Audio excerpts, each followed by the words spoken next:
हम भारत का भूगोल जो है शुरू कर चुके हैं और इंडियन ज्योग्राफी में अब हम पॉलिटिकल स्ट्रक्चर जो है इंडिया का उससे रिलेटेड कुछ एक चीजें करेंगे।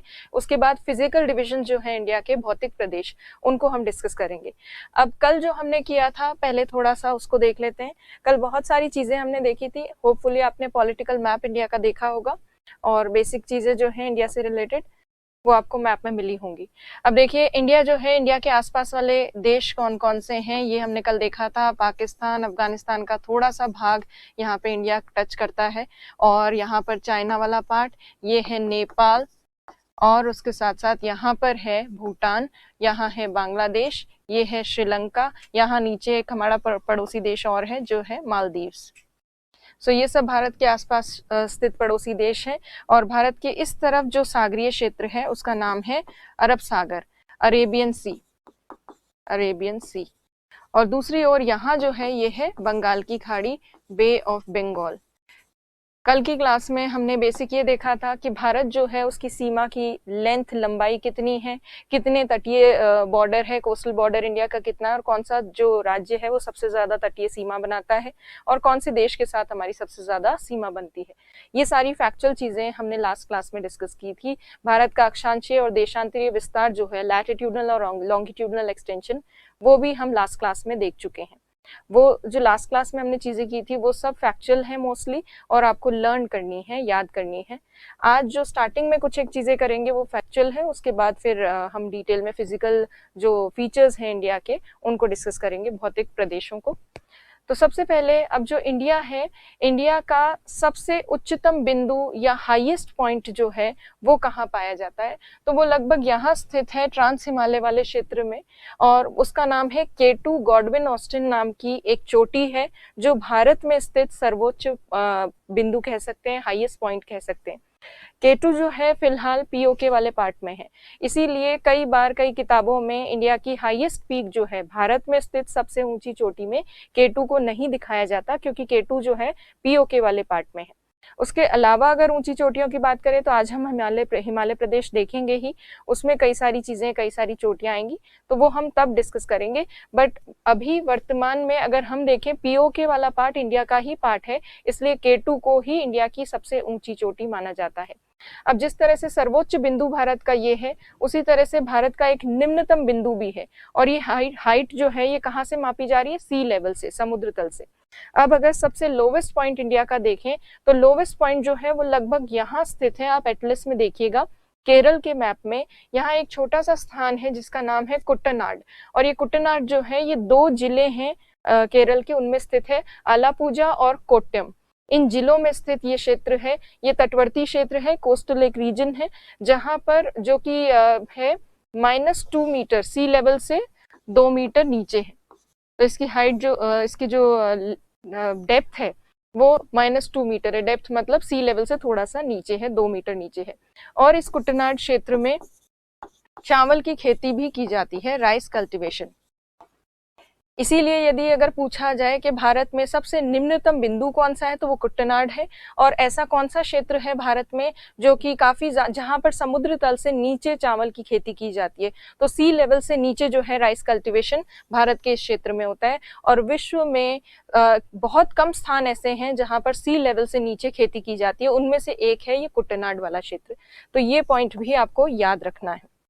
ये 2 फैक्चुअल चीजें हम देख चुके हैं। अब देखिए बात करते हैं, हमने कल की क्लास में यहाँ पर इंडिया के आसपास वाले जो पड़ोसी देश हैं उनको तो डिस्कस किया था, पर ये श्रीलंका जो है उसके बारे में बात नहीं की थी। श्रीलंका और भारत के बीच में एक छोटा सा जलीय भाग है, जल संधि है, स्ट्रेट है, और वो स्ट्रेट जो है जल संधि उसका नाम है पाक जल संधि। इंग्लिश में ये स्पेलिंग में एल भी आता है पर ये एल साइलेंट है। तो ये पाक जल संधि जो है ये भारत को और श्रीलंका को अलग करती है। इसको अगर हम जूम करके देखें या नजदीक से देखें, जो कि आपको मैप में देखना है, अगर आप मैप में देखेंगे तो मैप में आपको इस तरह से ये भाग नजर आएगा। ये वाला जो पार्ट है ये है तमिलनाडु का हिस्सा। तमिलनाडु के इस पॉइंट पर, यहाँ पर आप देखिएगा, यहाँ पर एक पॉइंट है जिसका नाम है पॉइंट कैलेमर। वो आप एटलस में देखिएगा।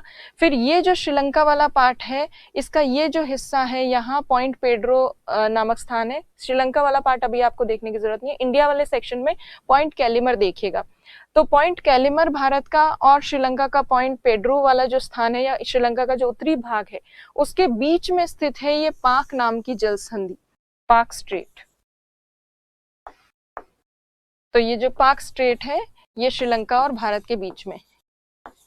और ये जो पाक जलसंधि वाला क्षेत्र है, ये किन दो जलीय भागों को जोड़ता है? तो जलसंधि, जैसा कि हम पहले डिस्कस कर चुके हैं या पहले देख चुके हैं, जलसंधि एक ऐसी छोटी सी जलराशि होती है, एक ऐसा नैरो वाटर बॉडी होता है जो दो बड़े वाटर बॉडीज को जोड़ती है या दो बड़ी जलराशियों को जोड़ती है। तो यहाँ पाक जलसंधि कौन सी जलराशियों को जोड़ रही है, कौन सी वाटर बॉडीज को जोड़ रही है, वो देखिए।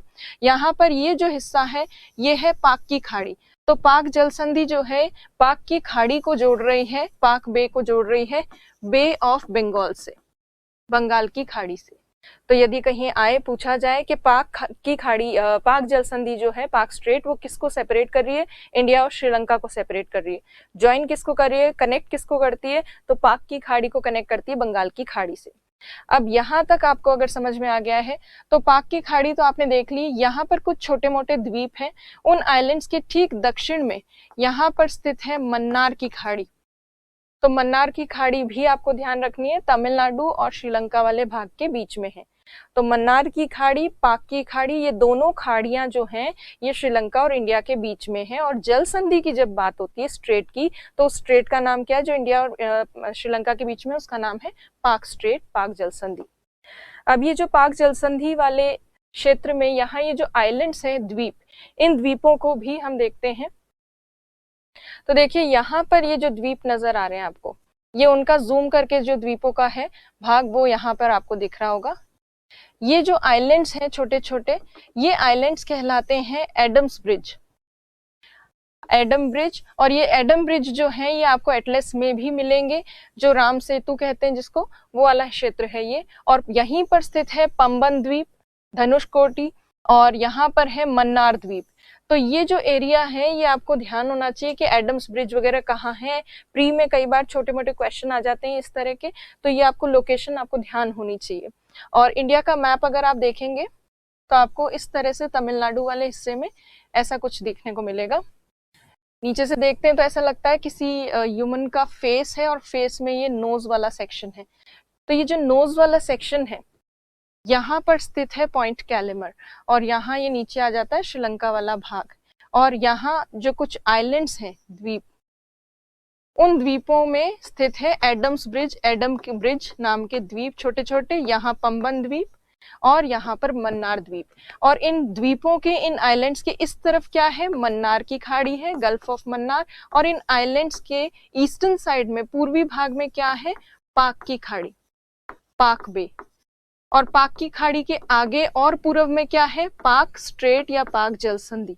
और पाक जलसंधि के और पूर्व में जाएंगे तो क्या है, बंगाल की खाड़ी। तो ये वाला जो सेक्शन है पॉलिटिकल मैप में, इसको ढंग से देखिएगा, इससे रिलेटेड कई क्वेश्चंस बनते हैं एग्जाम में और बन सकते हैं। अब हम बात करेंगे भारतीय उपमहाद्वीप की, इंडियन सब कॉन्टिनेंट की। अब सब कॉन्टिनेंट कहते किसको हैं? कॉन्टिनेंट आपको ध्यान है कि 7 प्रमुख कॉन्टिनेंट्स हैं हमारे विश्व में, पर उन कॉन्टिनेंट्स में से कोई बड़ा हिस्सा जो अपनी एक अलग भौगोलिक पहचान रखता हो, अपना एक अलग ज्योग्राफिकल जो आइडेंटिटी है, वो अगर कोई हिस्सा मेंटेन करता है, तो उसको कहा जाता है उपमहाद्वीप। महाद्वीप का एक ऐसा बड़ा सा हिस्सा जिसकी अलग भौगोलिक पहचान है, ज्योग्राफिकल इंडिकेशन, ज्योग्राफिकल जिसकी एक अलग आइडेंटिटी है, वो होता है सब कॉन्टिनेंट। तो इंडियन सब कॉन्टिनेंट क्यों कहते हैं? क्योंकि भारत अलग से दिखता है एशिया में। कैसे दिखता है वो अभी देखेंगे कैसे दिखता है। तो देखिए एशिया के मैप में यदि आप देखें तो ये इंडिया और इंडिया के आसपास वाले कुछ एक पड़ोसी देश जो है, ये बिल्कुल पृथक है एशिया के बाकी भाग से, बिल्कुल सेपरेटेड है, नेचुरल बाउंड्री है इनके बीच में और एशिया के बाकी पार्ट के बीच में। ये प्राकृतिक सीमा बनाते कौन है? आपको पता है कि यहाँ पर उत्तर में भारत के यहाँ कुछ पर्वत है। तो ये जो पर्वत यहाँ स्थित है उत्तरी भाग में, ये पर्वत अलग करते हैं एशिया के बाकी हिस्से से भारत और भारत के आसपास वाले कुछ एक देशों को। इसीलिए ये देश जो है ये बिल्कुल अलग से एशिया में नजर आते हैं, और इन सबको, साउथ एशिया के इन छोटे मोटे देशों को, इंडिया सबसे बड़ा है इनमें, इसीलिए इस पूरे साउथ एशिया के सेक्शन को क्या कहते हैं, भारतीय उपमहाद्वीप, इंडियन सब कॉन्टिनेंट। इंडियन नाम इसलिए दिया है क्योंकि इंडिया यहाँ पर सबसे बड़ा है। अब इंडियन सब कॉन्टिनेंट जो है उसको देखते हैं कि वो कैसे ज्योग्राफिकली अलग है या सेपरेटेड है। तो भौगोलिक दृष्टि से भारत बाकी एशिया के हिस्से से इसलिए पृथक है क्योंकि भारत के उत्तर में स्थित है ये पर्वत श्रेणियां जो आपको दिख रही होंगी। एक पर्वत श्रेणी का नाम तो आपको ऑलरेडी पता है, यहाँ भारत के उत्तर में है हिमालय पर्वत। हिमालय पर्वत के अलावा भारत का जो उत्तर पश्चिमी भाग है, नॉर्थ वेस्टर्न पार्ट, यहाँ पर भी काफी सारी माउंटेन रेंजेस हैं। जैसे अफगानिस्तान की है हिंदुकुश पर्वत, हिंदुकुश पर्वत। उसके अलावा पाकिस्तान की यहाँ पर कुछ माउंटेन रेंजेस हैं, जैसे सुलेमान, किरथर रेंज, किरथर श्रेणी। तो किरथर, सुलेमान, हिंदुकुश, हिमालय पर्वत, यहाँ पे भी हिमालय वाला भाग है, हिमालय पर्वत, और हिमालय आगे तक यहाँ तक कंटिन्यू होता है। उसके बाद उत्तर पूर्वी राज्य जो है इंडिया के, नॉर्थ ईस्टर्न स्टेट्स, वहां पर छोटी छोटी पहाड़ियां हैं जिनको कहते हैं पूर्वांचल। और पूर्वांचल वाले भाग के ठीक आगे अगर आप देखेंगे तो यहाँ एक पड़ोसी देश आ जाता है हमारा, जिसका नाम है म्यांमार। म्यांमार का जो बिल्कुल वेस्टर्न मोस्ट सेक्शन है, पश्चिमी भाग, वहां पर एक पर्वत है, ये जो दिख रहा है आपको, ये म्यांमार है, और म्यांमार का यहाँ पर्वत है अराकन योमा, अराकन योमा नाम का पर्वत। तो यदि आप देखेंगे तो भारत और उसके आसपास वाले देशों के ऊपर एक पूरा बाउंड्री बनी हुई है, नेचुरल बाउंड्री बनी हुई है, किससे, माउंटेन से, पर्वतों से।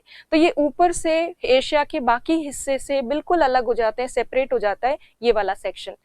और अगर हम नीचे देखें भारत का दक्षिणी भाग, तो दक्षिणी भाग में आपको सागर ही सागर नजर आएगा। तो एशिया के बाकी हिस्से से ये बिल्कुल अलग हो ही गया क्योंकि दक्षिणी भाग में सागरीय विस्तार है। अरेबियन सी या अरब सागर जो है, अरब सागर,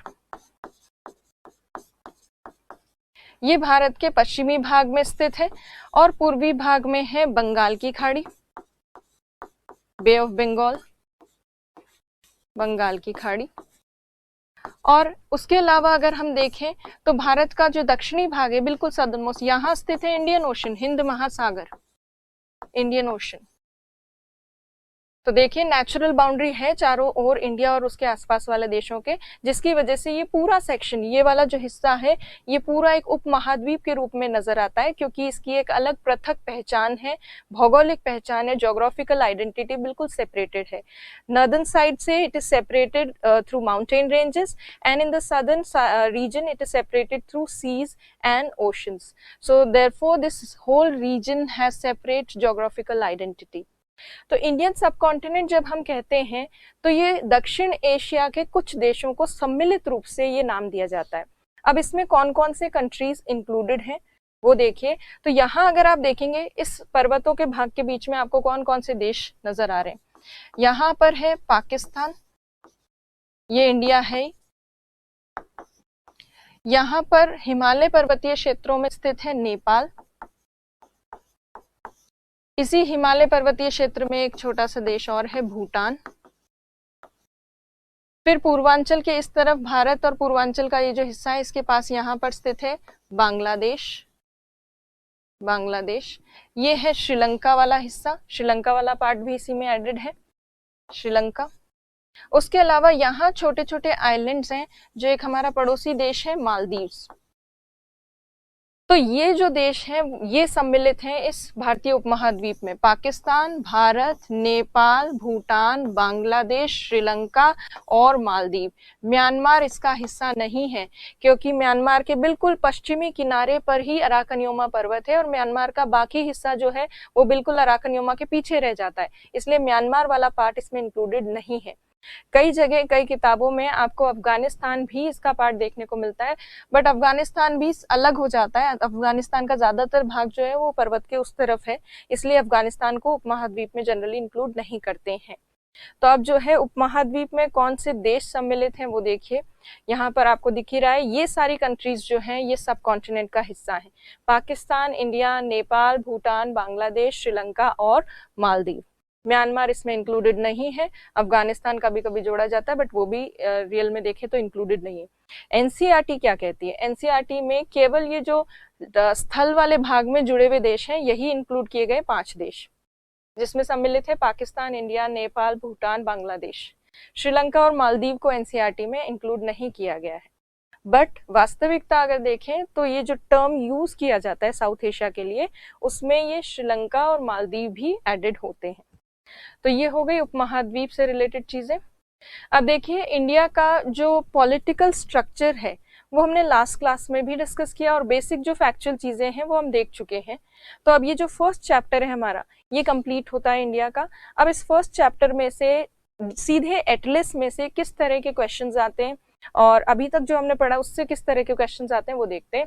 तो देखिए ये आईएएस में 2001 में आया हुआ क्वेश्चन, यदि भारतीय मानक समय इफ इंडियन स्टैंडर्ड टाइम को निर्धारित करने वाली देशांतर रेखा को प्रधान देशांतर रेखा का दर्जा दिया जाए तो अंतरराष्ट्रीय तिथि रेखा का देशांतर क्या होगा? सो इसमें इंग्लिश में ट्रांसलेट अगर करें कि इफ इंडिया 82.5 डिग्री जो ईस्ट लॉन्गिट्यूड है वहां से इंडिया का स्टैंडर्ड टाइम मेजर होता है, if we consider that particular longitude as prime meridian और 0 degree, then what is the distance between that international date line and 0 degree, which is 82.5 degree actually, and what would be the time on that particular place, like date line पे कितना समय होगा जब India को 0 degree मान ले 82.5 degree वाले हिस्से को। तो सिंपल सा क्वेश्चन है, मान लीजिए ये भारत है, भारत से गुजरने वाली जो 82.5 डिग्री है 82.5 डिग्री ईस्ट लॉन्गिट्यूड, इसको आपको क्या कंसिडर करना है? 0 डिग्री मान लेना है। और किसका समय बताना है आपको? 180 डिग्री पूर्वी देशांतर, क्योंकि डेट लाइन तो यहीं पर होती है 180 डिग्री पे। तो इनके बीच में कितना लॉन्गिट्यूड्स का डिफरेंस है वो पता लगाना है, उसके हिसाब से आपको मेजर करना है। आपको लोकल टाइम मेजर करना आता है, स्थानीय समय गणना करनी आती है, और आपको पता है कि हर एक 15 डिग्री 1 घंटे में क्रॉस होती है, तो 15-15 डिग्री के अंतर में 1-1 घंटे का फर्क आ जाएगा। तो आप उसको इजीली कैलकुलेट कर सकते हैं। 1 डिग्री क्रॉस करने में 4 मिनट लगते हैं, तो उस हिसाब से आप कैलकुलेट कर सकते हैं कितना समय में अंतर होगा और क्या है। अच्छा, क्या पूछा है? अंतरराष्ट्रीय तिथि रेखा का देशांतर क्या होगा? हाँ, तो तिथि रेखा का देशांतर पूछा है, समय नहीं पूछा है तिथि रेखा का। तिथि रेखा का देशांतर पूछा है कि ये अगर 0 डिग्री है तो डेट लाइन जो कि नॉर्मली 180 डिग्री ईस्ट होती है, इसका लॉन्गिट्यूड क्या होगा? ये इजीली आप कैलकुलेट कर सकते हो। ये सॉल्व करके देखिएगा क्वेश्चन, कोई प्रॉब्लम हो तो बाद में डिस्कस करेंगे, ये सॉल्व कीजिएगा। वैसे इसका आंसर यहाँ पे दिया हुआ ही है, फिर भी आपका नहीं निकल रहा हो तो उसको देखेंगे बाद में। देखिए दूसरा क्वेश्चन जो है, जो पूछा गया था डेटलाइन से रिलेटेड, निम्न में से कौन सा कथन 82.5 डिग्री पूर्वी देशांतर के संबंध में सही नहीं है? Which of the following statements is not correct regarding 82.5 degree east longitude? यह भारत के लिए मानक देशांतर रखा गया है। It is considered as standard longitude for India. Yes it is. इस रेखा का स्थानीय समय ग्रीनविच समय से 5.5 घंटे आगे 5.5 घंटे आगे है ही। This is also right. यह रेखा इलाहाबाद के समीप से गुजरती है। हाँ, ये भी सही है। यह भारत को 2 भागों में विभाजित करती है, 2 बराबर भागों में विभाजित करती है। बराबर, कंसिडर दिस, नहीं करती, बराबर भागों में विभाजित नहीं करती है ये। सो इसीलिए ये वाला स्टेटमेंट रॉन्ग है। भारतीय भूमि का उत्तरतम भाग है। नॉर्दर्न मोस्ट पॉइंट पूछा है, सिंपल सा है और हम कर चुके हैं तो आपको पता होगा, लास्ट क्लास में हमने डिस्कस किया था, ये तो आपको पता होना चाहिए। फिर है दिल्ली, जोधपुर, कोलकाता तथा नागपुर में से कौन सा कर्क रेखा के सर्वाधिक निकट है? ये ऐसे क्वेश्चंस जो होते हैं वो एटलस से सीधे पूछे जाते हैं। जो लोग चाय पीते हुए या कैजुअली एटलस को बहुत ज्यादा देखते हैं उनको इन लोकेशंस के बारे में पता होता है, जिनमें ये जिज्ञासा होती है देखने की कि मैं देखूं तो सही, मेरा दोस्त कलकत्ता गया तो कलकत्ता है कहाँ पर, लखनऊ कहाँ पर है, या कोई भी चीज का नाम अगर आप सुनते हैं कि हमारे प्राइम मिनिस्टर वहां गए हुए, यहाँ गए हुए, उस स्थान को एटलस में देखिए। देखने से ही काफी चीजें क्लियर हो जाती है और उसका थोड़ा बहुत कंपैरेटिव एनालिसिस कीजिए कि दिल्ली से कितना दूर है या जयपुर से कितना दूर है, तो थोड़ा बहुत आप देखेंगे, उससे चीजें क्लियर हो जाएंगी। तो इसका आंसर जो है कोलकाता है। ये जो लोग एटलस ढंग से देखते हैं, जिनको लोकेशंस वगैरह थोड़ा ढंग से आती है, वो इजीली इस तरह के सिंपल क्वेश्चंस को सॉल्व कर सकते हैं। तो इस तरह के जो क्वेश्चंस होते हैं उनका नेचर वो सिंपल क्वेश्चंस होते हैं, बट जो व्यक्ति अवेयर होता है, जिसने थोड़ा सा देखा हो लोकेशंस वगैरह को, वही इनको सॉल्व कर पाता है। और अगर आरपीएससी और यूपीएससी में दोनों ही तरह के पेपर्स में आप इस तरह के क्वेश्चन भी छोड़ के आते हैं तो धिक्कार है, नहीं करना चाहिए ऐसा, इतना तो आना ही चाहिए कम से कम। फिर है भारत के कितने राज्य पड़ोसी देशों की स्थलीय सीमा से जुड़े हैं, ये आपको कैलकुलेट करना होता है, नहीं गिने हुए भी हों तो भी उस टाइम हैंड टू हैंड आप थोड़ा सा गिन के और जो बेस्ट ऑप्शन है उसके हिसाब से आंसर दे सकते हो। तो प्रेजेंस ऑफ माइंड होना चाहिए आपका एग्जाम के समय। फिर है अधोलिखित कथनों पर विचार कीजिए। असम भूटान तथा बांग्लादेश की सीमाओं से लगा हुआ है, पश्चिम बंगाल भूटान तथा नेपाल की सीमाओं से लगा हुआ है, मिजोरम बांग्लादेश तथा म्यांमार की सीमाओं से लगा हुआ है। तो इसमें बस ये बताना है कि कौन सा कथन सही है, which of the statements is correct इनमें से, इनसे रिलेटेड। तो जिसने ये ढंग से किया है कि कौन सी कंट्री को कौन सा स्टेट जो है छूता है या कौन सी कंट्री के बॉर्डर पे कौन से स्टेट्स हैं, वो इजीली इस क्वेश्चन को कर सकता है। फिर है सिक्किम से गुजरने वाले देशांतर गुजरने वाला अक्षांश अधोलिखित में से, अधोलिखित मीन्स फॉलोइंग में से किस एक से भी होकर गुजरता है। तो सिक्किम वाला जो लैटिट्यूड है और कौन से रीजन से गुजर सकता है। ये बहुत क्लोज आंसर है, जोधपुर, धौलपुर, नागौर, जैसलमेर, ये सब क्लोज हैं बहुत, बट जिसने कंपैरेटिवली थोड़ा देखा हो, जिसको पता हो कि कौन ज्यादा नॉर्थ में है, वो इसको क्लियरली कर सकता है। फिर है निम्नलिखित प्रमुख भारतीय नगरों में से कौन सा एक सबसे अधिक पूर्व की ओर अवस्थित है। इन स्टेट्स में से, इन सिटीज में से आपको बताना था कि सबसे ईस्ट में कौन सा है। तो वही जो मैप ज्यादा देखते हैं, थोड़ा बहुत ढंग से अध्ययन करते हैं एटलीस्ट एटलिस्ट का, तो वो इस तरह के जो क्वेश्चंस होते हैं उनको सॉल्व कर सकते हैं। फिर अब आप देखिए फिजियोग्राफिक डिवीजन ऑफ इंडिया, जो आज की क्लास में हमें स्टार्ट करना था। अभी तक तो हम प्रीवियस क्लास का जो बची कुछ चीजें थी उनको डिस्कस कर रहे थे और क्वेश्चंस कैसे आते हैं वो डिस्कस कर रहे थे। आज की क्लास मेनली है भारत के भौतिक प्रदेशों से रिलेटेड। इंडिया में बहुत सारे डिफरेंट जो फिजिकल फीचर्स हैं वो पाए जाते हैं, देखने को मिलते हैं, और वो इसलिए है क्योंकि इंडिया पूरा का पूरा जो भारत आज हमें देखने को मिलता है एक साथ नहीं बना है। कुछ हिस्से इंडिया के जो हैं वो बहुत पुराने हैं, कुछ हिस्से इंडिया के बहुत नए हैं। तो नए पुराने हिस्से और जो पुराने भाग हैं वो अपरदित होकर घिसकर उनकी ऊंचाई जो है वो कम हो चुकी है, और जो नए पर्वत है जैसे हिमालय पर्वत नवीन पर्वत है, और नए पर्वतों का अपरदन कम हुआ है, इरोजन कम हुआ है, इसलिए उनकी हाइट ज्यादा है। वहीं दूसरी तरफ अरावली जैसे जो पुराने पर्वत हैं वो काफी ज्यादा अपरदित हो चुके हैं, उनकी हाइट काफी कम हो चुकी है। वहीं अगर आप देखें दक्षिण भारत, साउथ इंडिया, जो कि सबसे पुराना हिस्सा है भारत का, वहां पर भी अपरदित आपको चट्टानें देखने को मिलेगी, फिर भी वो पठारी क्षेत्र है इसलिए ऊंचा है। पठार के प्रायद्वीपीय, पठार के पेनिनसुलर प्लेटो के और नॉर्थ में जो हिमालयन माउंटेन है उसके बीच में जो डिप्रेशन था उसमें धीरे धीरे नदियों ने अवसाद सेडिमेंट्स जमा किए। जो पहले कभी टेथिस सागर हुआ करता था उसमें धीरे धीरे सेडिमेंट्स जमा हुए हैं, और उन सेडिमेंट्स के जमने से यहाँ क्या बना है, उत्तर में मैदान बना है। तो भारत एक ऐसा देश है जिसमें बहुत सारी विविधताएं आपको देखने को मिलती है, बहुत डाइवर्स फीचर्स देखने को मिलते हैं। कहीं प्लेन्स हैं, कहीं प्लेटो है, कहीं माउंटेन्स हैं, कहीं छोटी हिल्स हैं। ये सब डिफरेंट फीचर्स किस वजह से हैं? Because India was not made in one particular period, India was made gradually, धीरे धीरे बना है भारत, अलग अलग काल में बना है।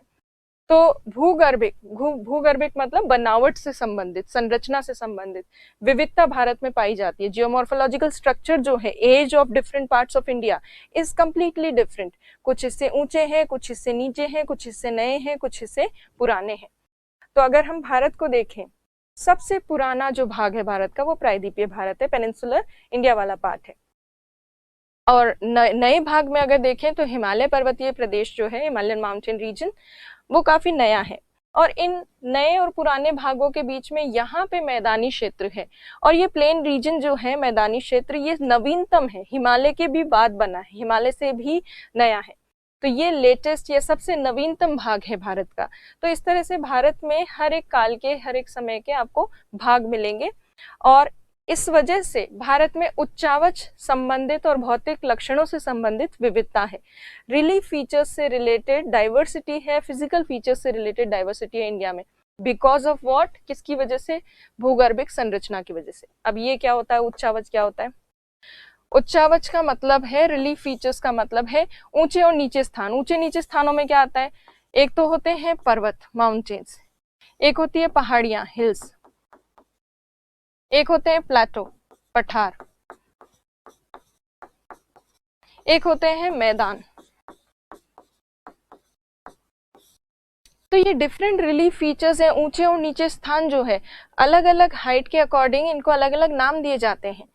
और ये नाम जो है ये किस बेसिस पे होते हैं, जैसे हिल्स जो हैं, पहाड़ियां, ये लगभग 500 मीटर के आसपास तक जो होती हैं वो हिल्स होती हैं। फिर 500 मीटर से ऊंचे जो हैं वो पर्वत होते हैं। पर्वतों में भी अलग अलग हाइट होती है, कुछ पर्वत तो केवल 1000-2000 मीटर की ऊंचाई तक होते हैं, कुछ 4000, 8000, 5000 इतनी हाइट तक भी होते हैं। तो अलग अलग माउंटेन्स की अलग अलग हाइट होती है। पहाड़ियां जो हैं वो लगभग 500 मीटर तक ऊंची मिल सकती है। पठार हमें कितने भी ऊंचे मिल सकते हैं। पठार में एक कंडीशन रिक्वायर्ड होती है कि ऊंचा भाग हो और ऊपर से जो है वो टेबल नुमा हो, मतलब ऊपर से वो फ्लैट हो, इस तरह से पर्वत जैसा शिखर ना हो, तो ऐसे होते हैं इससे पठार। तो इंडिया में कई जगह पठार भी है। और बाकी जो हिस्सा है जो बिल्कुल समतल अवसादों से, नदी के अवसादों से बना हो, रिवर के सेडिमेंट से बना हो, बिल्कुल फ्लैट और लो ग्रेडियंट वाला या कम ढाल वाला जो बिल्कुल हिस्सा है उसे कहते हैं मैदान, प्लेन्स। तो इस तरह से इंडिया में डिफरेंट रिलीफ फीचर्स देखने को मिलते हैं, क्योंकि हाइट अलग अलग रीजन की जो है वो अलग है और सब पार्ट्स अलग अलग टाइम पे बने हैं। जैसे नए ऊंचे पर्वत जो हैं वो सबसे बाद में बने, इसलिए इरोजन कम हुआ उनका। तो ये जो है, अब देखिए आप, जो मैंने बताया कि अलग अलग हाइट के क्षेत्र मिलते हैं इंडिया में, कितना परसेंट कौन सा एरिया मिलता है। तो यदि हम देखें 200 मीटर से कम ऊंचाई वाले क्षेत्र, 200 मीटर से कम ऊंचाई का मतलब है मैदानी क्षेत्र जिनकी ऊंचाई काफी कम हो। मैदान, प्लेन जो है उसमें 200 मीटर के आसपास कम ऊंचाई वाले जो मैदानी क्षेत्र हैं वो आपको 33.4% के आसपास मिलेंगे इस हाइट से नीचे वाले। उसके बाद यदि देखें तो 28% के आसपास आपको ऐसे क्षेत्र मिलेंगे जो 200 से 500 मीटर की हाइट वाले। अब ये 200 से 500 मीटर की हाइट वाला जो हिस्सा है इसमें पहाड़ियां भी हो सकती है, कुछ ऊंचे मैदान भी हो सकते हैं। फिर इंडिया में कुछ हिस्सा ऐसा है जिसकी 18.6% के आसपास हिस्सा ऐसा है जिसकी हाइट 500 से 1000 मीटर है। उसके बाद कुछ 8% के आसपास ऐसा भाग है जिसकी हाइट 1000 से 2000 मीटर के आसपास होती है। और 11% इंडिया का ऐसा हिस्सा है जिसकी ऊंचाई 2000 मीटर से ज्यादा होती है। हिमालयन माउंटेन्स जो है, हिमालय पर्वत, उनकी ऊंचाई 2000 मीटर से ज्यादा है। अगर हम ढाल की बात करें तो सबसे कम ढाल वाली, मतलब 5 डिग्री से भी कम ढाल वाले काफी हिस्से हैं इंडिया में, 33% पार्ट है।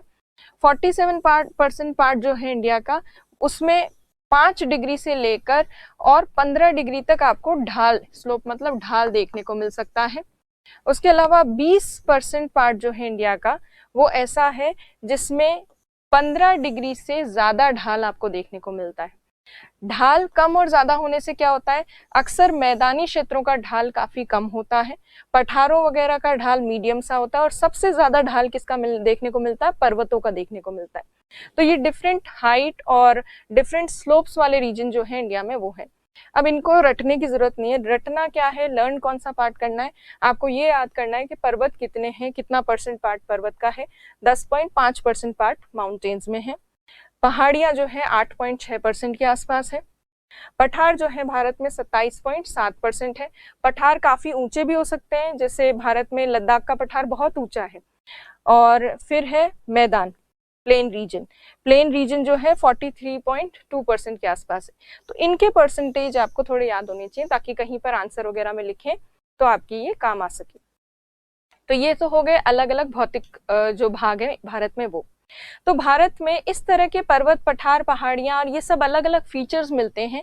इसी बेसिस पर इंडिया में कुछ भौतिक प्रदेश दर्शाए जाते हैं और उसमें सम्मिलित हैं 5 प्रमुख भौतिक प्रदेश, 5 मेजर फिजियोग्राफिक डिविजन्स। अब ये 5 मेजर फिजियोग्राफिक डिविजन्स कौन से हैं वो देखिए।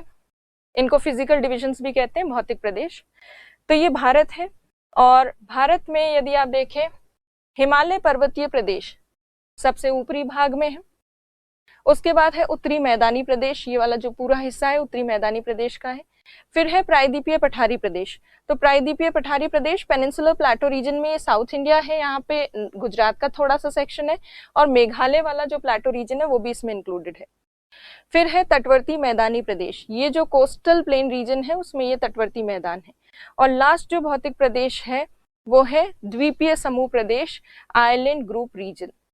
तो ये 5 भौतिक प्रदेश जो हैं भारत में हैं। कई जगह आप कई किताबों में 6 भौतिक प्रदेश भी देखोगे। छठा भौतिक प्रदेश कहाँ पे दिखाया जाता है, तो वो ये वाला हिस्सा है जिसे कहते हैं मरुस्थलीय प्रदेश, डेजर्ट रीजन, जो इंडिया में वेस्टर्न राजस्थान वाले पार्ट में। ये डेजर्ट रीजन जो है ये हम मैदानों में पढ़ेंगे, तो ये मैदानी क्षेत्र के साथ इंक्लूड करके देखा जाएगा। अगर आप दिखाना चाहें तो 6 भौतिक प्रदेश भी दिखा सकते हैं, मरुस्थलीय क्षेत्र को आप अलग से दिखा सकते हैं। अब सबसे पहला जो भौतिक प्रदेश है हिमालयन पर्वतीय प्रदेश या हिमालयन माउंटेन रीजन, इसको हम सबसे पहले डिस्कस करेंगे। तो सबसे पहला भाग देखिए, हिमालय पर्वतीय प्रदेश, हिमालयन माउंटेन रीजन।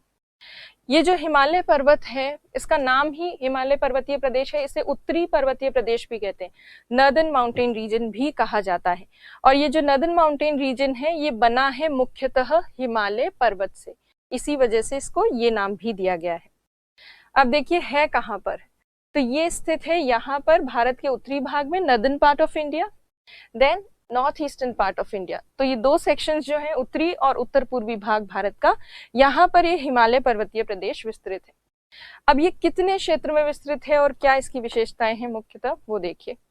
तो ये एक चाप के रूप में, एक आर्क के फॉर्म में फैला हुआ इंडिया में। आर्क के फॉर्म में कैसे, ये पूरा सेक्शन, ये वाला हिस्सा, और आगे पाकिस्तान में ये इस तरह से दूसरी रेंजेस आ जाती है पाकिस्तान में यहाँ पे, और यहाँ पूर्वांचल के आगे क्या आ जाता है, अराकन योमा वाला कुछ हिस्सा, कुछ माउंटेन्स आ जाते हैं।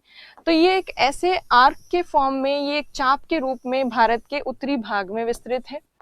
और ये चाप के रूप में जो फैला हुआ क्षेत्र है, कितने एरिया में फैला हुआ है, 5 लाख वर्ग किलोमीटर क्षेत्र में फैला हुआ है। और यहाँ के जो प्रमुख पर्वत है वो हिमालय पर्वत है, और हिमालय पर्वत नवीन वलित पर्वत है, नए बने हुए हैं।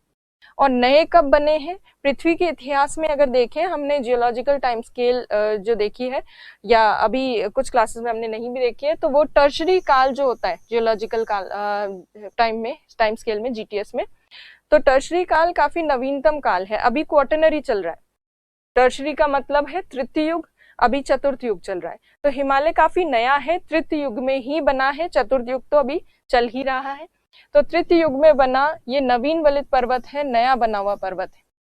अक्सर जो नए पर्वत होते हैं उनकी ऊंचाई काफी ज्यादा होती है, और इसी वजह से ये जो हिमालय पर्वतीय प्रदेश है ये विश्व के सबसे ऊंचे पर्वतीय तंत्र जो होते हैं उसका भाग है। सबसे हाईएस्ट माउंटेन सिस्टम जो है वर्ल्ड का वो यही है, और इसी माउंटेन सिस्टम का पार्ट है माउंट एवरेस्ट, जो वर्ल्ड की सबसे ऊंची चोटी है। नए पर्वत जो होते हैं उनकी ऊंचाई इसलिए ज्यादा होती है क्योंकि उनका अपर्दन कम हुआ होता है, इरोजन कम हुआ होता है। और हाइट जब ज्यादा होती है किसी माउंटेन की, बहुत ऊंचे ऊंचे पर्वत होते हैं, तो पर्वतों का जो ऊंचा भाग है वो बर्फ से ढका रहता है, और इसीलिए बर्फ से ढके पर्वतीय क्षेत्रों में कई सारे हिमनद विकसित होते हैं या हिमनद बनते हैं, ग्लेशियर्स। और ये जो ग्लेशियर्स हैं, जब ये ग्लेशियर्स पिघलते हैं, इनका पानी निकलता है, तो उससे बनती हैं नदियां, रिवर्स बनती। तो ये जो हिमालय पर्वतीय प्रदेश भारत के उत्तर में है, ये विश्व का सबसे ऊंचा पर्वत तंत्र है। यहाँ बहुत सारे हिमनद है, और इन हिमनदों से भारत की कई प्रमुख नदियां निकलती हैं। जैसे भारत में जो गंगा नदी है, यमुना नदी है, इवन ब्रह्मपुत्र नदी जो आती है भारत की ओर, सिंधु नदी, इंडस रिवर, ये सब प्रमुख नदियां कहाँ से निकलती है, हिमालय पर्वत तंत्र वाले क्षेत्र से निकलती है, इस उत्तरी प्रदेश से निकलती है। तो इसीलिए ये उत्तरी प्रदेश जो है ये बहुत महत्वपूर्ण है। अब इस हिमालय पर्वत का निर्माण कैसे हुआ था, तो यदि हम इसकी निर्माण की उत्पत्ति की बात करें तो आपको ऑलरेडी पता है कि हमने प्लेट टेक्टोनिक थ्योरी की थी। प्लेट विवर्तनिक सिद्धांत में आपको पता है कि 2 प्लेटों के अभिसरण से बना है हिमालय पर्वत, और 2 प्लेटों में कौन सी प्लेट्स के अभिसरण से, इंडो ऑस्ट्रेलियन प्लेट और यूरेशियन प्लेट जो है उनके कन्वर्जेंस से बना है हिमालयन माउंटेन। ये हमने प्लेट टेक्टोनिक थ्योरी में देखा था। पर क्या हिमालय की उत्पत्ति को, ओरिजिन को समझाने के लिए केवल एक ही थ्योरी दी गई थी? नहीं, हिमालय को समझाने के लिए, हिमालय की उत्पत्ति को, ओरिजिन को बताने के लिए बहुत सारी थ्योरीज दी गई हैं। उसमें से 2 मेन थ्योरीज हैं जो काफी फेमस है, जिनके बारे में आपको नॉलेज होनी चाहिए। एक थ्योरी आप ऑलरेडी जानते हैं, प्लेट टेक्टोनिक थ्योरी, प्लेट विवर्तनिक सिद्धांत। दूसरा सिद्धांत जो है वो हम आज डिस्कस करेंगे। तो 2 थ्योरीज जो उत्पत्ति को समझाती है हिमालय की, वो है एक तो जियोसिंक्लाइन थ्योरी ऑफ कोबेर, कोबर का भूसन्नति का सिद्धांत और दूसरा है प्लेट विवर्तनिक सिद्धांत। प्लेट विवर्तनिक की सिद्धांत के बारे में आपको नॉलेज है, हमने डिटेल में चैप्टर किया था। तो यहाँ पर अगर देखें, हिमालय का निर्माण यूरेशियन और इंडो ऑस्ट्रेलियन प्लेट के अभिसरण या कन्वर्जेंस से होता है। अब कोबर जो है वो क्या बताते हैं कि किस तरह से हिमालय बना, वो उसको समझते हैं। तो कोबर के अनुसार भूसन्नति जो होती है, भूसन्नति एक ऐसा भाग होती है जिससे पर्वत निर्माणकारी गतिविधियां जो हैं होती हैं। भूसन्नति या जियोसिंक्लाइन कहते किसको हैं? तो कोबर का ये मानना था कि कहीं पर अगर कोई लैंड मासेस होते हैं, भूभाग, तो उन स्थल खंडों के बीच में जो सकड़े से जलराशियां होती है, नैरो जो वाटर बॉडी होती है, वो नैरो वाटर बॉडी ही क्या कहलाती है? जियोसिंक्लाइन कहलाती, जियोसिंक्लाइन या भूसन्नति, भूसन्नति कहलाती। तो भूसन्नति क्या है? सकड़े से सी जो जलराशि है, सकड़ी सी, लंबी सी, और कम, इसकी गहराई ज्यादा नहीं होती है, छिछले सागर होते हैं, लेस डेप्थ वाले होते हैं। तो ये जो इस तरह के सागर होते हैं उनको जियोसिंक्लाइन कहते हैं। तो कोबर का ये कहना था कि जियोसिंक्लाइन भूसन्नति जो होती है उसके दोनों तरफ जो स्थलखंड होते हैं, उन स्थलखंडों और इस जियोसिंक्लाइन के कारण कई पर्वतों का निर्माण होता है। कैसे होता है वो अभी समझेंगे। पर हम क्योंकि हिमालय के हिमालय की उत्पत्ति के बारे में देख रहे हैं, तो अगर हिमालय की उत्पत्ति को डिस्कस करें तो हिमालय पर्वत जो है बना है टेथिस सागर हमने किया था। तो टेथिस भूसन्नति जो है उसके कारण हिमालय पर्वत का निर्माण हुआ है।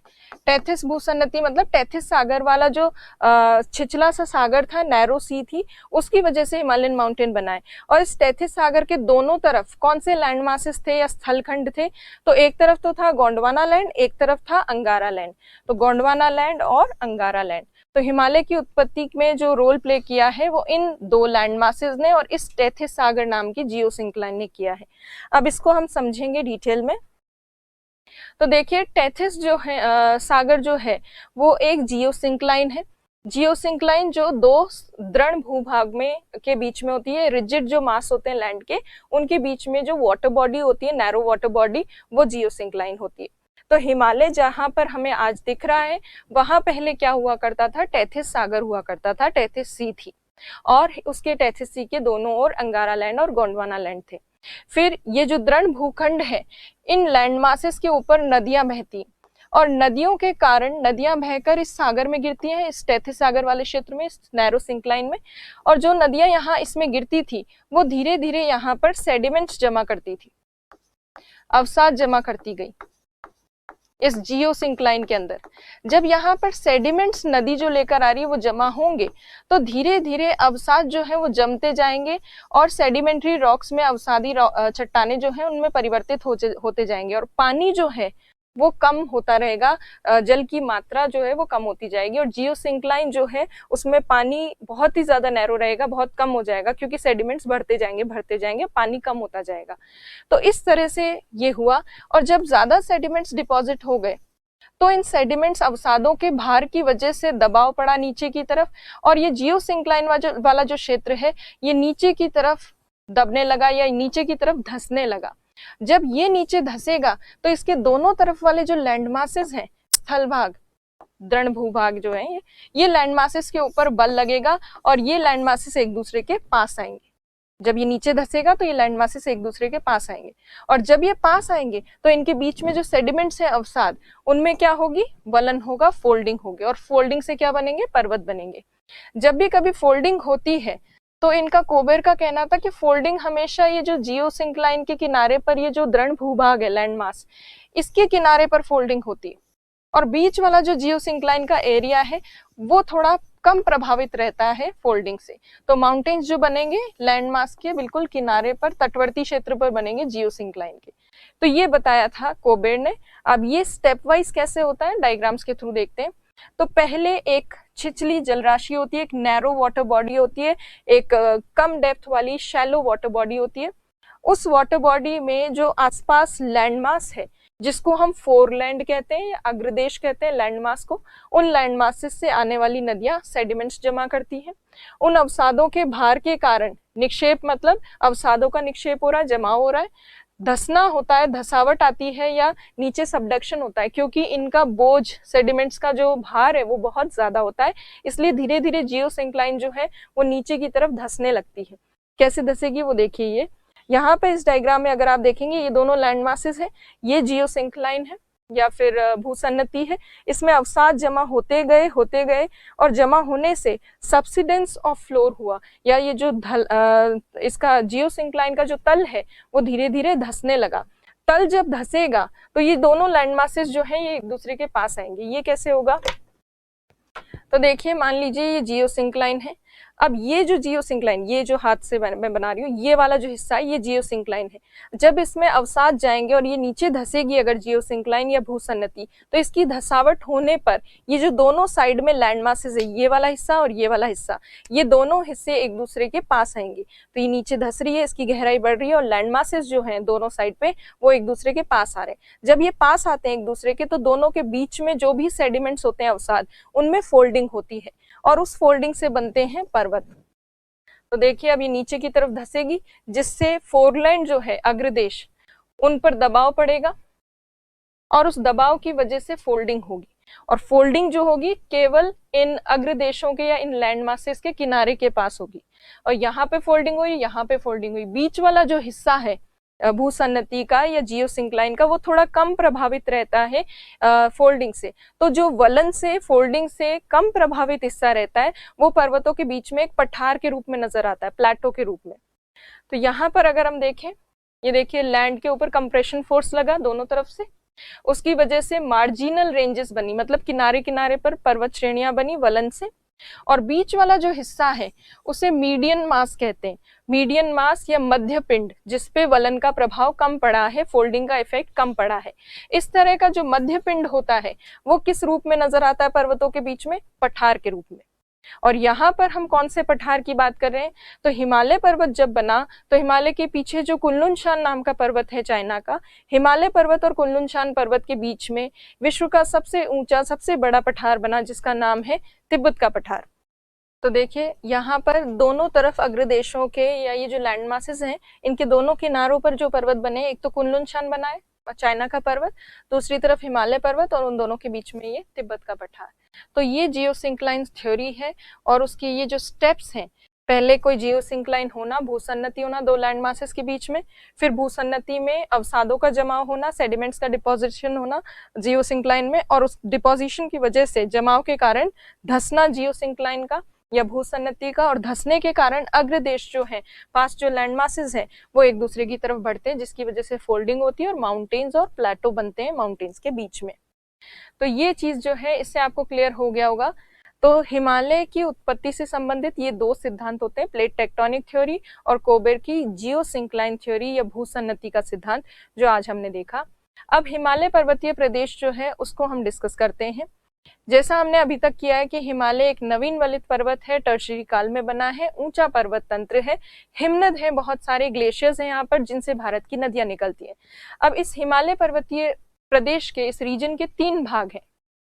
3 पार्ट्स कौन कौन से हैं, एक तो सबसे उत्तरी भाग जो है वो तो है ट्रांस हिमालय, दूसरा जो पार्ट है इसका ये है मुख्य हिमालय। ट्रांस हिमालय तो केवल यहाँ पर इस पार्ट में है, और मुख्य हिमालय वाला जो हिस्सा है वो आपको पूर्व से पश्चिम तक विस्तृत मिलेगा। कुछ अन्य देशों में भी है, जैसे नेपाल में और भूटान में भी उसका विस्तार है। तो ये मेन हिमालय वाला हिस्सा है। उसके बाद ईस्टर्न इंडिया में, पूर्वी भारत में जो है उसे कहते हैं पूर्वांचल। सबसे पहला जो पार्ट है ट्रांस हिमालय वाला, ये सबसे उत्तरी भाग, इसको सबसे पहले हम डिस्कस करने वाले। तो देखते हैं ट्रांस हिमालय में क्या क्या सम्मिलित है, कौन कौन सी श्रेणियां हैं।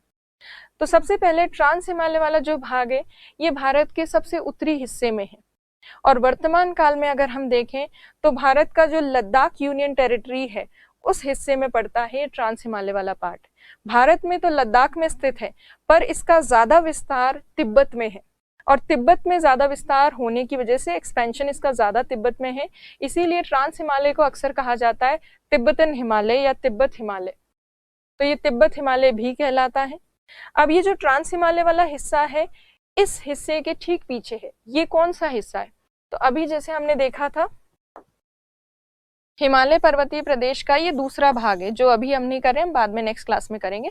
इसे कहते हैं मुख्य हिमालय, मुख्य हिमालय या फिर मेन हिमालय। और इस मेन हिमालय के पीछे नॉर्थ में रह जाता है ट्रांस हिमालय वाला हिस्सा। मेन हिमालय की खास बात यह है कि ये सबसे प्रमुख जो हिमालय नाम का जो पर्वत है वो मेनली मेन हिमालय वाले हिस्से में ही है और काफी ऊंचा है मुख्य हिमालय वाला भाग। और ट्रांस हिमालय की हाइट मेन हिमालय की तुलना में कम है। तो इसीलिए अगर देखें कि ट्रांस हिमालय नॉर्थ में है और उसकी ठीक आगे की तरफ मेन हिमालय है, तो मेन हिमालय की हाइट बहुत ज्यादा है और ऊंचा पर्वत ट्रांस हिमालय के ठीक आगे खड़ा है। इसी वजह से जब बारिश होती है भारत में मानसून की, तो मानसून वर्षा को मुख्य हिमालय वाला हिस्सा जो है वो रोक लेता है और पीछे जो ट्रांस हिमालय वाला भाग है वहां तक वो वर्षा पहुंच नहीं पाती है। तो ट्रांस हिमालय वाला जो हिस्सा है ये मुख्य हिमालय के पीछे उत्तर में स्थित है और बारिश वहां तक पहुंच नहीं पाती है। इसीलिए इस ट्रांस हिमालय वाले भाग को कहते हैं वृष्टि छाया क्षेत्र, वृष्टि छाया क्षेत्र या रेन शैडो रीजन, जहां तक वर्षा नहीं पहुंच पाती। अब इस रेन शैडो रीजन में जहां पे भी रेन शैडो रीजन होगा, वृष्टि छाया क्षेत्र, वहां अक्सर क्या देखने को मिलेगा, बारिश नहीं हो रही है या कम हो रही है बहुत, इसका मतलब शुष्क परिस्थितियां हैं। तो एरिड कंडीशंस देखने को मिलती है इस ट्रांस हिमालय वाले पार्ट में, मतलब मेनली लद्दाख वाले हिस्से में। बहुत शुष्क परिस्थितियां यदि होगी तो ज्यादा वनस्पति का विकास नहीं होगा। तो हाँ, यहाँ पे वेजिटेशन का विकास या वनस्पति जो है वो भी डेवलप नहीं हो पाती, क्योंकि एक तो ठंडा भी है, दूसरी चीज यहाँ पे बारिश भी प्रॉपर नहीं होती है। इसीलिए ये इंडिया का कोल्ड डेजर्ट रीजन जो है, ठंडा मरुस्थलीय क्षेत्र, वो ट्रांस हिमालय वाले पार्ट में मिलता है। यहाँ पे वेजिटेशन ग्रोथ भी काफी कम होती है। अब ये जो ट्रांस हिमालय वाला पार्ट है, इसमें 3 प्रमुख पर्वत श्रेणियां हैं, 3 मेजर माउंटेन रेंजेस हैं। अब वो कौन कौन सी माउंटेन रेंजेस हैं यहाँ पर, वो देखिए। एक तो है काराकोरम, काराकोरम रेंज। ये केवल इंडिया वाले सेक्शन में ही नहीं है, इंडिया के साथ साथ ये आगे तिब्बत में भी फैली हुई है। दूसरी जो रेंज है श्रेणी, उसका नाम है लद्दाख श्रेणी। लद्दाख श्रेणी भी लद्दाख में और तिब्बत में दोनों में विस्तृत है। जास्कर श्रेणी जो है ये तीसरी श्रेणी है, 3rd रेंज है यहाँ ट्रांस हिमालय की, ये भी तिब्बत में फैली हुई है। तो ये 3 मेजर रेंजेस हैं। तीनों की तीनों रेंजेस जो है ये मेन हिमालय से कम हाइट रखती है, मुख्य हिमालय से कम ऊंची है। इसीलिए ये तीनों ही वृष्टि छाया क्षेत्र में है, रेन शैडो रीजन में। रेन शैडो रीजन में कोई भी क्षेत्र अगर होता है तो वहां होती है शुष्क परिस्थितियां, एरिड कंडीशंस। यहाँ पे भी शुष्क परिस्थितियां हैं और इन शुष्क परिस्थितियों के कारण यहाँ वनस्पति का विकास अधिक नहीं हो पाता। तो ये तो हुआ ट्रांस हिमालय का बेसिक नॉलेज। अब हम एक एक जो रेंज है इसको डिटेल में देखेंगे। सबसे पहले हम काराकोरम करेंगे, काराकोरम के बाद लद्दाख और फिर जास्कर श्रेणी के बारे में हम अध्ययन करेंगे। सबसे पहले देखते हैं काराकोरम। जो ट्रांस हिमालय है उसकी जो सबसे नॉर्दर्न मोस्ट रेंज है, सबसे उत्तरी श्रेणी, उसका नाम है काराकोरम। और काराकोरम में यहाँ ये जो आपको पर्वत दिख रहा है या चोटी दिख रही है, पीक, ये इंडिया की हाईएस्ट पीक है। अभी इसी क्लास में हमने देखा था कि इंडिया की हाईएस्ट पीक कौन सी है, K2 गॉडविन ऑस्टिन। तो ये K2 गॉडविन ऑस्टिन नाम की सबसे ऊंची चोटी, ये ना सिर्फ काराकोरम रेंज की हाईएस्ट पीक है, ये इंडिया की भी हाईएस्ट पीक है, जिसका दूसरा नाम है गॉडविन ऑस्टिन। हाइट कितनी है, 8611 मीटर इसकी हाइट है। अब ये जो K2 गॉडविन ऑस्टिन वाला क्षेत्र है ये इंडिया में हाईएस्ट है, हाईएस्ट पीक ऑफ इंडिया। और अगर हम वर्ल्ड लेवल की बात करें, विश्व स्तर पर, तो ये विश्व की दूसरी सबसे ऊंची चोटी है, second highest peak of the world. विश्व की दूसरी सबसे ऊंची और भारत की सबसे ऊंची चोटी है K2 गॉडविन ऑस्टिन। तो भारत की सबसे ऊंची चोटी कौन सी, विश्व की सबसे ऊंची चोटी कौन सी है फिर, mount Everest. Mount Everest world की हाईएस्ट पीक है और सेकंड हाईएस्ट पीक है K2 गॉडविन ऑस्टिन, और ये भारत की हाईएस्ट पीक भी है, सबसे ऊंची चोटी भी है। तो ये तो हुई K2 के बारे में बात। अब अगर हम काराकोरम रेंज की बात करें तो ट्रांस हिमालय में जितनी भी दूसरी श्रेणियां आपको दिख रही हैं, काराकोरम, लद्दाख और जास्कर, तीनों में से सबसे ऊंची कौन सी है, काराकोरम। सबसे उत्तर में कौन सी है, काराकोरम। सबसे ज्यादा लंबी या ज्यादा विस्तृत कौन सी है, वो भी है काराकोरम। ये काराकोरम रेंज जो है ये आगे चलकर ऊपर यहाँ पर भारत के ऊपर पामीर का पठारी क्षेत्र है या पामीर गांठ है। पामीर का पठार है एशिया में, पामीर गांठ में जाकर मिल जाती है, जिसे हम कहते हैं पामीर नॉट। तो ये जो काराकोरम रेंज है ये एशिया के बिल्कुल सेंट्रल पार्ट में जो पामीर नॉट वाला हिस्सा है उसमें जाकर मिल जाती है। उस हिस्से का क्या आगे वाला जो विस्तार है वो इंडिया में है। तो ये काराकोरम रेंज में ये इंपॉर्टेंट चीज है। अब इतनी ज्यादा हाइट है काराकोरम रेंज की और इतना नॉर्थ में स्थित है, इसलिए यहाँ पर बहुत सारे ग्लेशियर्स हैं। और जब ऊंचे पर्वतों पर ग्लेशियर्स होते हैं उनको कहते हैं अल्पाइन हिमनद। तो ये जो काराकोरम रेंज है ये अल्पाइन हिमनद के लिए विख्यात है। अल्पाइन ग्लेशियर, बहुत सारे अल्पाइन ग्लेशियर्स हैं यहाँ पर। अब अल्पाइन शब्द किसके लिए यूज होता है, तो ये शायद हमने पहले भी बात की होगी। अल्पाइन का मतलब, अल्पाइन एक टर्म है जो आल्प्स पर्वत है उसके आधार पर ये टर्म बनी है। आल्प्स पर्वत यूरोप के काफी ऊंचे पर्वत है, प्रमुख पर्वत है। उसके आधार पर कोई भी चीज जब ऊंचाई पर स्थित होती है उसके लिए शब्द यूज होता है अल्पाइन। अल्पाइन वनस्पति भी हो सकती है, अल्पाइन हिमनद भी हो सकता है। किसी भी चीज के आगे अल्पाइन लगाए इसका मतलब ऊंचाई पर स्थित। तो यहाँ बहुत सारे अल्पाइन हिमनद स्थित है काराकोरम श्रेणी क्षेत्र में, और इन ग्लेशियर्स के लिए ये रेंज फेमस है। इंडिया के काफी इंपॉर्टेंट ग्लेशियर्स यहाँ पर हैं, जैसे कि सियाचिन ग्लेशियर। सियाचिन हिमनद जो है उसकी खास बात अभी हम देखेंगे। तो जो ग्लेशियर्स यहाँ पर स्थित हैं हिमनद वो कौन कौन से हैं, सियाचिन, हिस्पर, बतूरा, बालतोरो, बियाफो, ये सब ग्लेशियर्स काराकोरम रेंज वाले रीजन में है। इनमें से जो सियाचिन ग्लेशियर है ये काफी इंपॉर्टेंट है, क्योंकि सियाचिन ग्लेशियर जो है ये काफी लंबा ग्लेशियर है।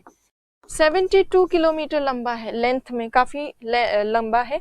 और लेंथ में जो है ये एशिया का सबसे लंबा, सबसे बड़ा हिमनद हम कह सकते हैं ग्लेशियर सियाचिन वाला जो है।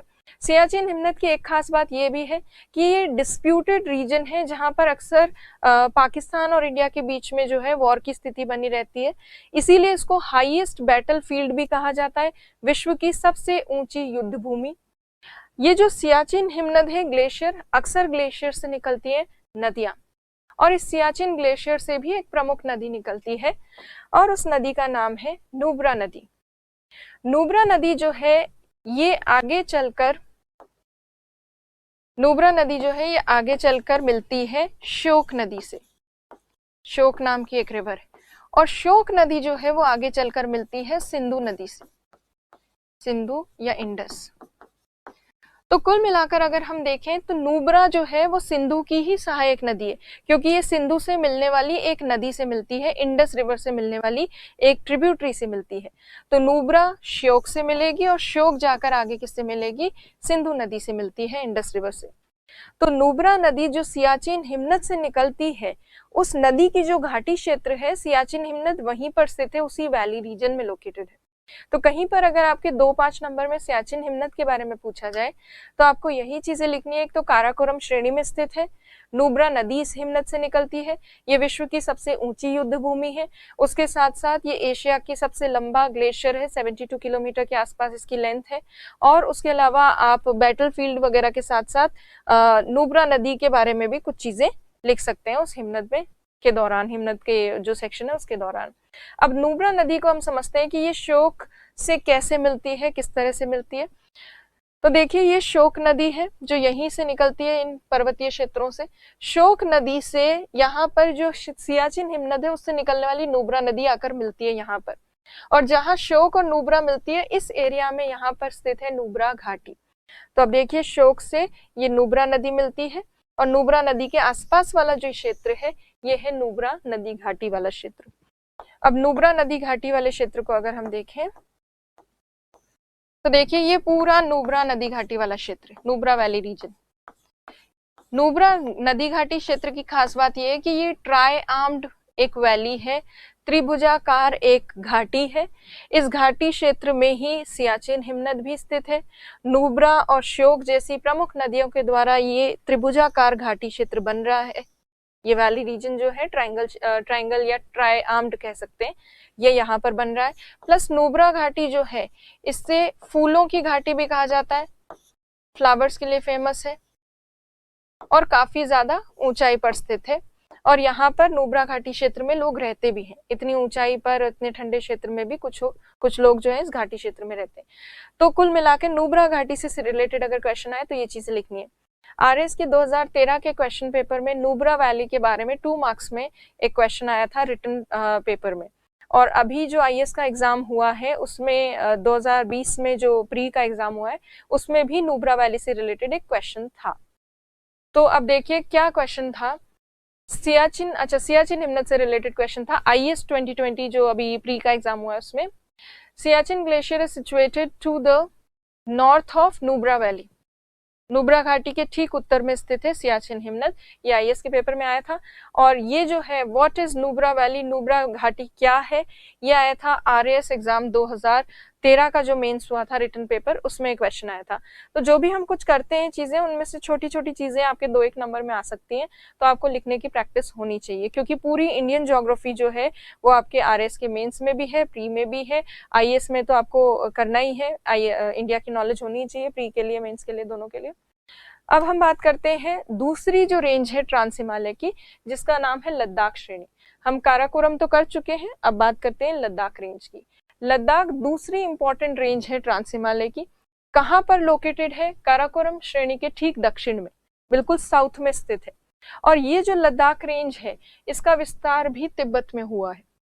तिब्बत में जो लद्दाख रेंज वाला, लद्दाख श्रेणी वाला जो भाग है उसी को कहते हैं कैलाश पर्वत। और उसी कैलाश पर्वत के ठीक दक्षिण में है मानसरोवर झील।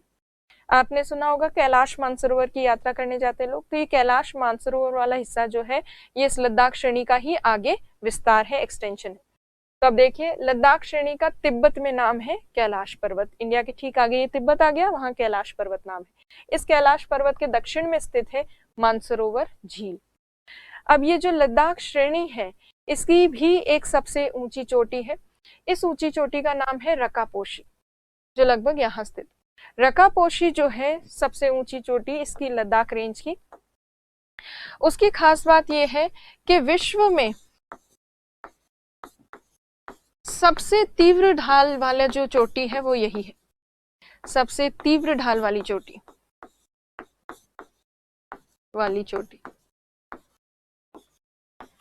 वर्ल्ड में जो सबसे स्टीप स्लोप बनाती है पीक वो यही है। तो रकापोशी रेंज के बारे में, रकापोशी चोटी के बारे में ये इंपॉर्टेंट चीज हो गई।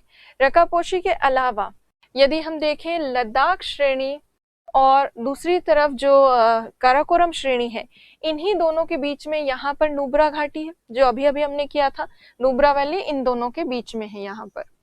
और उसके साथ साथ यहाँ लद्दाख और काराकोरम श्रेणी के बीच में एक पठार भी है, प्लेटो भी है। और उस प्लेटो का पठार का नाम है लद्दाख का पठार। लद्दाख का पठार काराकोरम और लद्दाख रेंज के बीच में है। जब भी कोई 2 पर्वत श्रेणियों के बीच में कोई पठार होता है उसको कहते हैं अंतः पर्वतीय पठार, इंटर माउंटेन प्लेटो, माउंटेन्स के बीच वाला प्लेटो। 2 माउंटेन्स के बीच में अगर कोई प्लेटो रीजन होगा तो वहां तक वर्षा नहीं पहुंच पाएगी, बारिश नहीं पहुंचेगी, क्योंकि माउंटेन्स उस रेनफॉल को, वर्षा को रोक लेंगे। ट्रांस हिमालय वाले भाग जो है वो तो खुद ही वृष्टि छाया क्षेत्र में, पूरा एरिया ही रेन शैडो रीजन में। और लद्दाख वाला जो रीजन है, लद्दाख का पठार वाला क्षेत्र, वो तो और भी शुष्क हो जाता है क्योंकि वो दोनों पर्वत श्रेणियों के बीच में है। तो लद्दाख का जो पठारी क्षेत्र है ये बहुत शुष्क क्षेत्र है, बहुत एरिड रीजन है। एरिड होने के साथ साथ ये लद्दाख का पठार जो है ये भारत का सबसे ऊंचा पठार है, हाईएस्ट प्लेटो ऑफ इंडिया है। हाईएस्ट प्लेटो, भारत का सबसे ऊंचा पठार। और 4800 मीटर के आसपास इसकी कई जगह हाइट जो है वो देखने को मिलती है लद्दाख के पठारी क्षेत्र की। तो काफी ऊंचा पठार है, भारत का सबसे ऊंचा पठार होने के साथ साथ शुष्क भी है। शुष्क, एरिड और हाइट ज्यादा होने की वजह से ठंडा है बहुत ज्यादा, और बहुत नॉर्थ में है। तो ये ठंडा जो क्षेत्र है इसकी वजह से, ठंडा और शुष्क क्षेत्र होने के कारण ये भारत का ठंडा मरुस्थलीय क्षेत्र है, कोल्ड डेजर्ट रीजन है, क्योंकि ये ड्राई भी है और ये कोल्ड भी है। तो ये कोल्ड डेजर्ट या शुष्क मरुस्थलीय क्षेत्र है। भारत का एकमात्र ठंडा जो मरुस्थल है कोल्ड डेजर्ट वो ये है। अगर आपसे कहीं पूछा जाए कि राजस्थान के थार के मरुस्थल में कम वर्षा होती है या लद्दाख के पठारी क्षेत्र में, तो आपको लद्दाख का पठार चुनना है, क्योंकि लद्दाख के पठार में भारत में सबसे कम वर्षा जो है, सबसे कम रेनफॉल वो लद्दाख के प्लेटो रीजन में होती है। और यहाँ इस प्लेटो रीजन में एरिड कंडीशंस की वजह से, शुष्क परिस्थितियों के कारण यहाँ कई सारी लवणीय झीलें हैं। पैगोंग सो और ये सारी जो झीलें हैं वो इसी हिस्से का भाग है, इसी लद्दाख के पठारी क्षेत्र का ही भाग है। यहाँ कई सारी आपको सलाइन लेक्स मिलेंगे इस पर्टिकुलर एरिया में। तो लवणीय झीलें हैं, शुष्क परिस्थितियां हैं, ठंडा मरुस्थल है और ये भारत का सबसे ऊंचा पठार है। और किसके बीच में? लद्दाख और काराकोरम रेंजेस के बीच में है, इंटर माउंटेन प्लेटो है। तो ये होगी लद्दाख के पठार से रिलेटेड बात। अब देखिए यहाँ पर एक पास भी है, इस लद्दाख श्रेणी में एक पास है, दर्रा है। पास जो होता है दर्रा, उसे हिमालय पर्वतीय क्षेत्र में, हिमालयन रीजन में ला कहा जाता है, स्थानीय भाषा में, लोकल लैंग्वेज में। तो ला जो शब्द है यहाँ पर वो पास के लिए ही यूज किया गया है। यहाँ जो पास स्थित है उसका नाम है खारदुंग ला। अब ये जो खारदुंग ला नाम का दर्रा है, पास क्यों बनाया जाता है माउंटेन रेंजेस में? क्योंकि पर्वत श्रेणियां ऊंची और सतत होती है, कंटिन्यूस होती है। उनके पीछे वाला जो हिस्सा है वहां तक अगर पहुंचना है तो पर्वतों को काट कर रास्ता बनाया जाता है, उसी को कहते हैं दर्रा या पास। यहाँ जो पास है वो खारदुंग ला नाम का पास है। अब इस पास के ठीक उत्तर में क्या स्थित है? तो यहाँ स्थित है नुब्रा नदी घाटी, और इसके दक्षिण में यहाँ पर सिंधु नदी घाटी और वो स्थित है। और लेह जो है, लद्दाख में लेह वाला जो भाग है वो है। तो ये दर्रा बनाया गया है ताकि लेह से जाया जा सके नुब्रा घाटी और सियाचिन हिमनद की तरफ। सियाचिन ग्लेशियर रीजन वाला जो हिस्सा है, लेह से वहां जाने के लिए ये पास बनाया गया है। तो ये एक प्रमुख दर्रा है इस लद्दाख श्रेणी में, और ये कनेक्ट करता है नुब्रा घाटी को लेह से। और लेह लद्दाख से अगर सियाचिन हिमनद जाना हो, सियाचिन ग्लेशियर की तरफ, तो इसी पास को क्रॉस करना पड़ता है। अच्छा, ये वाला जो खारदुंगला पास है, ये हाईएस्ट विश्व का सबसे ऊंचा मोटरेबल पास है, मतलब बाइक वगैरह यहाँ पे चलाई जा सकती है। अब देखिए जास्कर श्रेणी जो ट्रांस हिमालय की तीसरी सबसे दक्षिणतम श्रेणी है, इसकी बात करते हैं।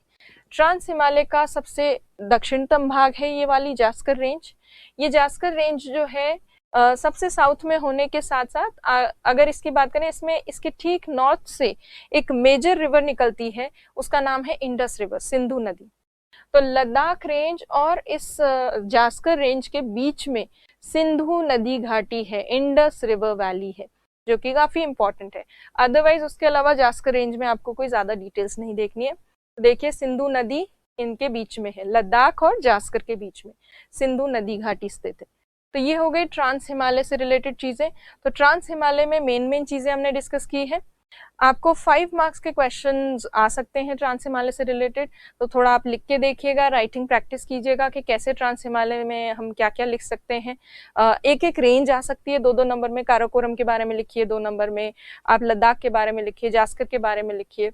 तो इस तरह से थोड़ा बहुत राइटिंग प्रैक्टिस आप शुरू कर सकते हैं। और ऑब्जेक्टिव क्वेश्चंस कैसे आते हैं वो मैंने आपको आज दिखाया, और आगे जो क्लासेस होंगी उनमें भी जो जो छोटे छोटे सेक्शंस हैं उनसे रिलेटेड जो भी क्वेश्चंस बन सकते हैं वो थोड़ा थोड़ा हम डिस्कस करते जाएंगे। चलिए नेक्स्ट क्लास में आगे हम देखेंगे मुख्य हिमालय और पूर्वांचल वाला पार्ट, नेक्स्ट क्लास में देखते हैं। Thank you.